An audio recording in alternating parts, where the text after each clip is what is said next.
ఇచ్చారు. అలాంటి పరిస్థితులు మన కక్ష సాధింపులకి విధ్వంస రాజకీయాలు మనం చేయొద్దని ఆలోచించడం మనం ఉన్నాం. కానీ మనల్ని రెచ్చగొడితే మటుకి మనం తగ్గేదే లేదని చెప్పి తమ్ముడు కూడా చెప్తున్నాడు. ఇక్కడ దేనికి తగ్గేదే లేదు.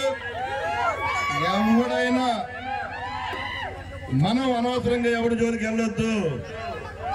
మన జోలికి ఎవడొచ్చినా సరే ఊరుకోవద్దు చెప్తున్నా. అది ప్రజలందరినీ కూడా నియోజకవర్గ ప్రజలందరికీ మనం న్యాయం చేయాలి.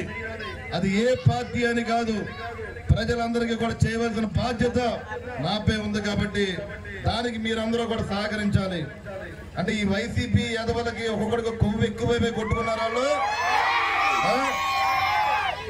అది మీడియా వాళ్ళు కూడా రాయండి. అది ఇప్పుడు ఇవాళ కార్యక్రమం జరుగుతుంది, సహకరించవలసిన అవసరం ఉంది.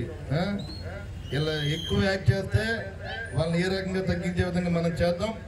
అదేవిధంగా నియోజకవర్గ ప్రజలకి మరి 14వ వార్డు మరి మొదటి నుంచి కూడా ఇది నా సొంత గ్రామం.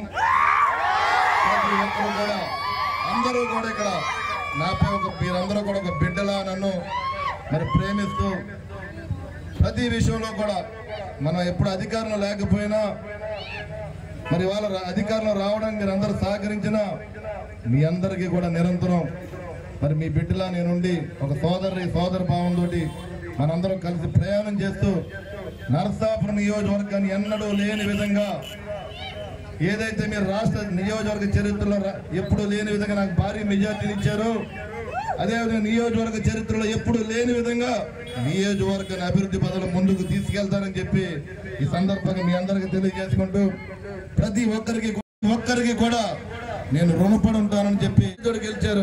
మరి ఆయన కూడా చూసుకుని కేంద్ర సహాయ మంత్రివర్గం కూడా తీసుకున్నారు. అంటే మన రాష్ట్రానికి కానీ మన నియోజకవర్గానికి కానీ రాబోయే రోజులన్నీ కూడా మంచి రోజులు.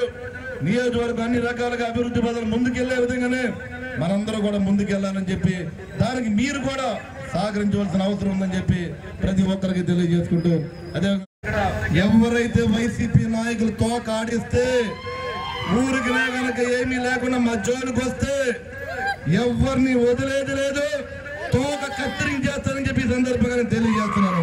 Thank you.